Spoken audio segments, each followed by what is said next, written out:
NEET UG ಪತ್ರಿಕೆ ಸೋರಿಕೆ ಖಂಡಿಸಿ ಉಪವಾಸ ಸತ್ಯಾಗ್ರಹದಲ್ಲಿದ್ದ ಎಸ್ಎಫ್ಐ ನಾಯಕರು ಪೊಲೀಸರ ವಶಕ್ಕೆ.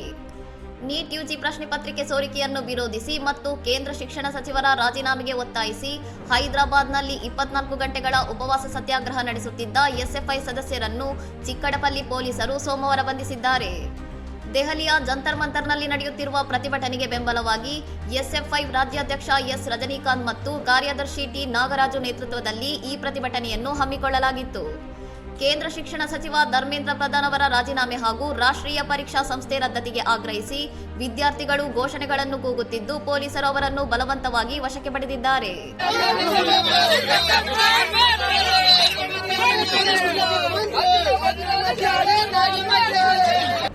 ದೆಹಲಿಯಲ್ಲಿ ಸಿಜೆಪಿ ಕಾರ್ಯಕರ್ತರ ಮೇಲೆ ಪೊಲೀಸರು ಅಶ್ರುವಾಯು ಪ್ರಯೋಗಿಸಿ ಲಾಠಿ ಪ್ರಹಾರ ನಡೆಸಿದ ಅದೇ ದಿನದಂದು ಹೈದರಾಬಾದ್ನಲ್ಲೂ ಎಸ್ಎಫ್ಐ ಪ್ರತಿಭಟನಾಕಾರರ ವಿರುದ್ಧ ಈ ಪೊಲೀಸ್ ಕ್ರಮ ನಡೆದಿದೆ.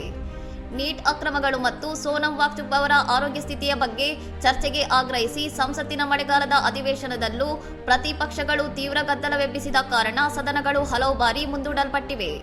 ಪ್ರಶ್ನೆ ಪತ್ರಿಕೆ ಸೋರಿಕೆಯಿಂದ ಲಕ್ಷಾಂತರ ವಿದ್ಯಾರ್ಥಿಗಳ ಭವಿಷ್ಯ ಅಸ್ತವ್ಯಸ್ತಗೊಂಡಿದ್ದು ತಪ್ಪಿತಸ್ಥರ ವಿರುದ್ಧ ಕಠಿಣ ಕ್ರಮ ಕೈಗೊಳ್ಳುವವರೆಗೆ ದೇಶದಾದ್ಯಂತ ಹೋರಾಟ ಮುಂದುವರಿಯಲಿದೆ ಎಂದು ವಿದ್ಯಾರ್ಥಿ ಸಂಘಟನೆಗಳು ಎಚ್ಚರಿಕೆ ನೀಡಿವೆ. ಇನ್ನಷ್ಟು ಸುದ್ದಿಗಳಿಗಾಗಿ ನೋಡ್ತಾ ಇರಿ ಸೌರಂ ಟಿವಿ.